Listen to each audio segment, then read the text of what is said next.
the 8th day of 2019, and we're happy you're spending 10 minutes of it with us. I'm Carl Azus at the CNN Center. The border between the United States and Mexico has been getting a lot of attention lately, and U.S. President Donald Trump is planning to visit the area again on Thursday.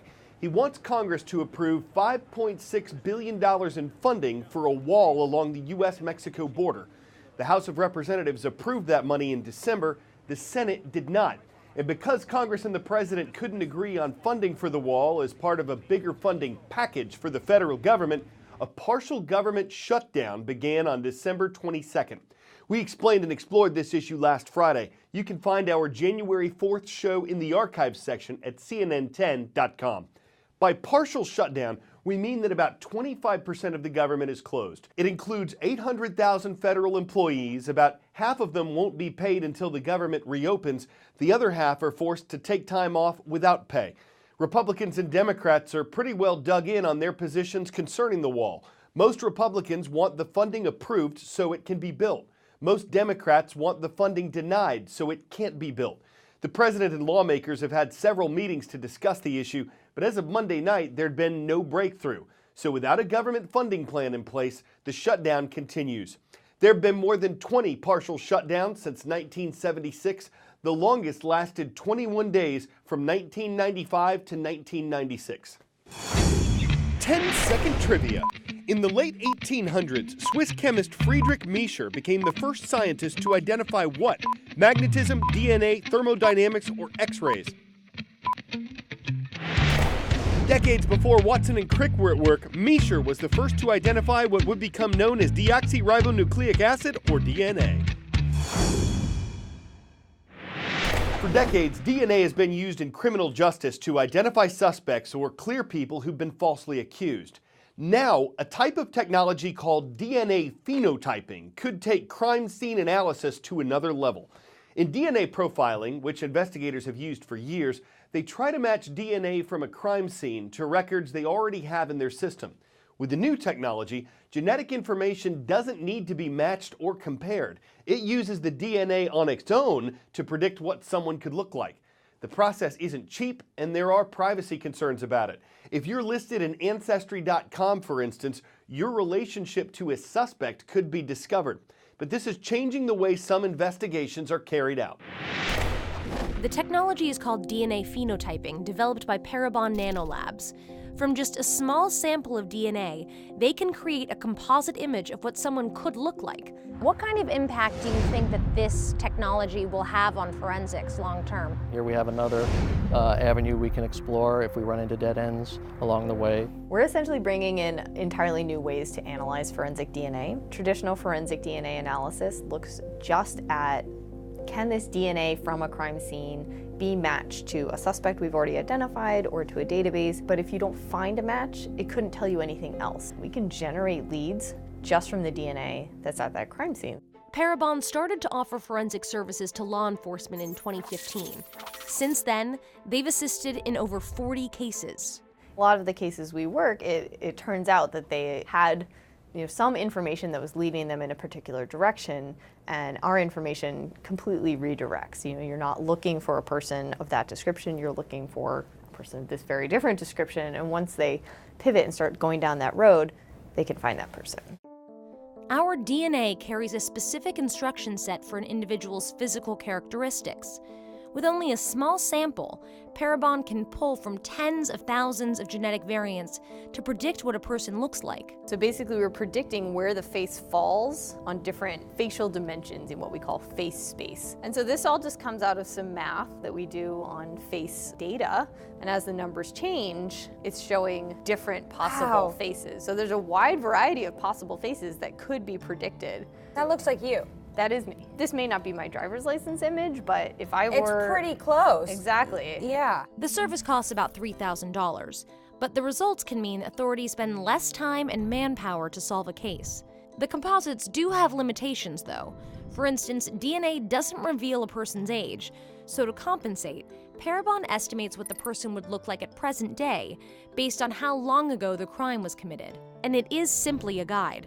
The phenotype alone cannot lead to a conviction. It's the kind of stuff from a sci-fi movie. You know what I mean? The phenotyping is definitely very sci-fi. Are there any privacy concerns, or what are the moral implications of all of this? Well, with DNA phenotyping, we're only predicting things that the person makes public every day when they go outside, their eye color, their hair color. We're not looking at any medical information or anything like that. And then with genetic genealogy, all the research that we do is public information. Along with phenotyping, genetic genealogy is being used as another tool Parabon and law enforcement agencies are using to catch criminals and close cold cases. By searching a public database of DNA, genealogists can work backwards in a family tree, narrowing the search for a suspect. Going forward, the number of cold cases will decrease, and also active cases can potentially be solved more quickly. Cases Before they even become cold cases. Exactly. Cases won't have to go cold. An 11-year-old named Liam Hannon is making headlines in Cambridge, Massachusetts. A couple years ago, he decided that instead of summer camp, he'd find another way to stay busy. That led to his idea to donate lunches to the homeless in his community, and that led to collecting school supplies and toys for homeless children. And all of this is why Liam is one of CNN's Young Wonders. I think about how tough it is for someone to be homeless. Everyone should have a place to live. Helping people is important to me because people just need a little kindness in their life. My name is Liam Hannon. The mission of Liam's Lunches of Love is to give food to people experiencing homelessness.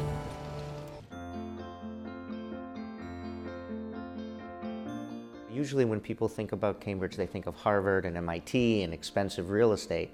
But what they don't think about is that we have over 500 homeless people on our streets every night.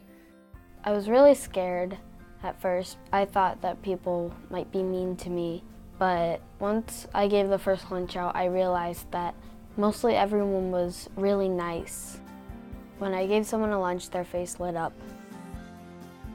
From there, things just grew. The next week we did 50 lunches, and then we did 60 and 70, and it was very quick that people were into helping. Since July 2017, we've made 2,000 or more lunches. Hey guys, I just wanted to say hi and that on Sunday I am passing out lunches. So if you guys want to come and help, that would be awesome. So see you guys later. Bye. Who wants to make sandwiches? I'm doing peanut butter. Okay. A lot of my friends have actually come and helped. Do you want to core apples and then put them into sandwich bags? Decorating the bags and making the lunches, I know that they're gonna go to someone that needs it. Who can make more slices of their item first? 3, 2, 1. We did a turkey drive together. He's really expanded from just the lunches and doing so much more. Liam is going to change the world. I'm definitely proud that I've come all this way to make that many lunches. You just have to start small, get help from friends, and do something that you love.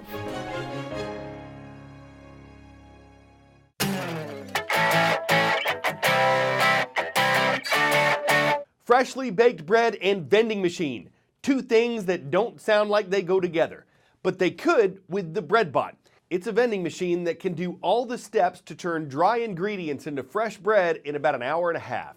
Its makers estimate that each BreadBot would retail at around $100,000. It'd be leased to grocery stores, and the company says the machine would increase their profits and help the environment.